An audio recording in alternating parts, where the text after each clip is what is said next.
Bonjour à tous, ravi de vous retrouver pour cette revue de presse communication et médias d'Audencia. Au programme, point sur l'avenir de la plateforme Salto et analyse du partenariat stratégique entre Sisplay et Conbini. Aujourd'hui, nous accueillons Elsa sur le plateau. Bonjour Elsa, ravi de vous recevoir. Bonjour Alissa.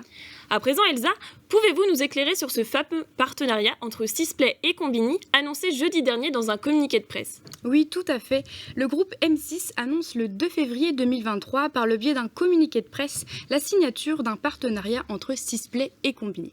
Pour rappel, Sisplay est la plateforme gratuite de vidéos à la demande du groupe et Conbini est le média français fondé en 2008 et essentiellement implanté sur les réseaux tels que YouTube, Twitter ou encore Instagram. Le journal La Tribune précise que cette alliance stratégique permettra au groupe de redynamiser son offre de services à la demande en ajoutant 50 heures de programme à l'offre déjà existante. Vous retrouverez les contenus phares de Conbini comme Vidéo Club, qui interroge des célébrités sur leurs films cultes, et Fast and Curious, série de dilemmes posés à un invité qui doit répondre le plus rapidement possible. Le plus, ces vidéos seront disponibles en version longue sur la plateforme.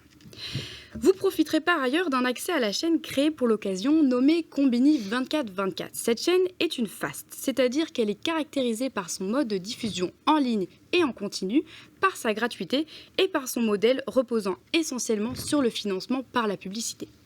Conbini profitera de la grande visibilité du groupe auprès de sa cible. L'article publié le 2 février dans le journal Sud-Ouest précise que l'audience de Conbini est composée à 85% des 15-34 ans, cible également revendiquée par Sisplay.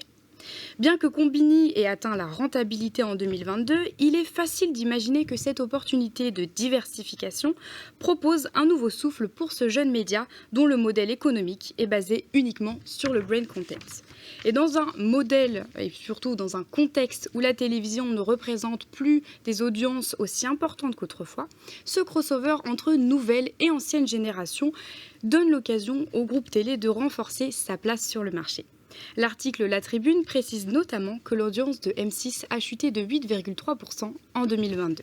CB News enfin nous informe que ce partenariat entend donner lieu à d'autres collaborations autour de programmes du groupe M6 comme le célèbre programme Top Chef pour lequel Conbini propose à son audience des contenus exclusifs lors de diffusion de nouvelles saisons. En parlant justement de services à la demande et des engagements de M6, cela nous amène à nous questionner sur les différentes actualités de Salto, la plateforme de streaming française. Est-ce que vous pouvez nous en parler, Alissa ? Tout à fait. Salto au bord du gouffre financièrement. Le destin de la plateforme de streaming lancée le 20 octobre 2020 par TF1, M6 et France Télévisions ne tient désormais plus qu'à un fil. Décrit comme l'arme anti-Netflix, Salto connaît un avenir compromis depuis le désengagement de France Télévisions ce vendredi 20 janvier dernier lors d'un comité social économique. Le French concurrent des mastodontes américains de streaming nécessite désespérément d'un repreneur afin de subsister à la dissolution avec cessation des actifs un par un. À moins d'un acquéreur de dernière minute, Salto n'aura vécu qu'un peu plus de 2 ans, précisent les Échos. En 2017, alors que Delphine Ernotte, présidente de France Télévisions, déclarait que Salto devait être l'équipe de France de l'audiovisuel, la réalité en est tout autre à l'heure actuelle. La plateforme, qui prévoyait d'atteindre 1 million d'abonnés, pâtit de l'annulation du mariage entre TF1 et M6, signale Capital. En effet, en mars 2022, les deux géants de la télévision s'étaient engagés dans un projet de fusion en vue de racheter la participation de France Télévisions à hauteur de 45 millions d'euros. Union malheureusement rejetée par l'autorité de la concurrence, le portail de vidéo à la demande est hélas contraint d'attendre qu'un acheteur se manifeste. À ce jour, seule Agile, société espagnole, a déposé sa candidature pour une reprise de la plateforme dans sa globalité, avec toutefois peu de chances d'être retenue. Pour l'heure, aucune dissolution n'est actée. Si elle ne l'est, ce ne sera pas devant les instances de France Télévisions, mais bien devant celles de Salto, stipule Antoine Chesville, représentant syndical CNJ au CSE central. Outre les retombées économiques d'une potentielle dissolution, quel sort peut être réservé aux 70 salariés de Salto ? Bien qu'aucune échéance ne soit encore prévue, Antoine Chesville nous alerte dans un article du 20 minutes qu'il n'est pas question de laisser les salariés dans l'expectative. Des alternatives de reclassement leur ont de fait été proposées. Les perspectives de Salto étant dorénavant révélées au grand jour, les raisons de cet effondrement sont quant à elles bien moins limpides.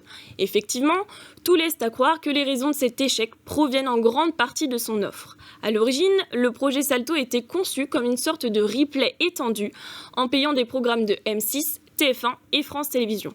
Alors il y avait peut-être un marché, mais pas à ce prix-là, proclame Jamal Eni, journaliste pour l'Informer sur une interview d'Europe 1. S'étant positionné comme le Netflix français, les abonnés n'en attendaient pas moins. Pourtant, la plateforme de vidéo à la demande proposait essentiellement des programmes télévisés peu exclusifs. Seulement 1,7% des programmes étaient réellement inédits et à un prix supérieur à son concurrent américain. Salto va-t-il ainsi pouvoir sortir la tête de l'eau ? Pour le moment, aucune information ne permet d'en statuer. Nous en saurons donc sûrement plus d'ici les prochaines semaines. Cette revue de presse touche à présent à sa fin. Un grand merci à toi Elsa pour ta présence, ainsi qu'à vous, téléspectateurs, pour votre écoute. Je vous souhaite à tous une très belle journée.